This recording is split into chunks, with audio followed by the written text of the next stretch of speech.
स्वाहा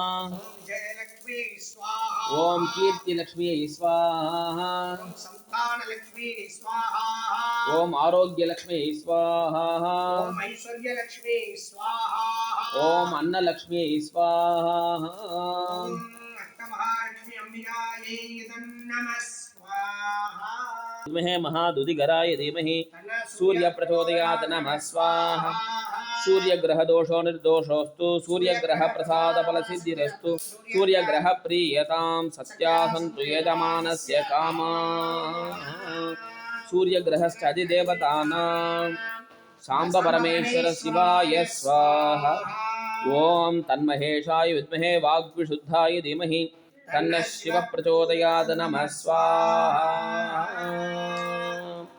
सूर्यग्रह दोषो निर्दोषोस्तु सूर्यग्रह प्रसाद फल सिद्धिरस्तु सूर्यग्रह प्रीयतां सत्यासन्तु यजमानस्य कामाः சூரியகிரகத்தை பூஜை பண்ணுறதுனாலையும் சூரியனுக்கு அதிபதியாக இருக்கக்கூடிய சிவபெருமான பிரார்த்தனை பண்ணுறதுனால தேக ஆரோக்கியம் கிடைக்கிறதுங்கிறது நம்பிக்கை. அதனால் எல்லா விதமான நன்மைகளும் தரக்கூடிய நவகிரகங்களுடைய வழிபாடு நம்ம செய்கிறோம். சூரியனுக்கு உண்டான தானியங்களை சேர்த்துருக்கோம். சூரியனை நல்லா வேண்டிக்க வேண்டியது. அடுத்தது சந்திரன்.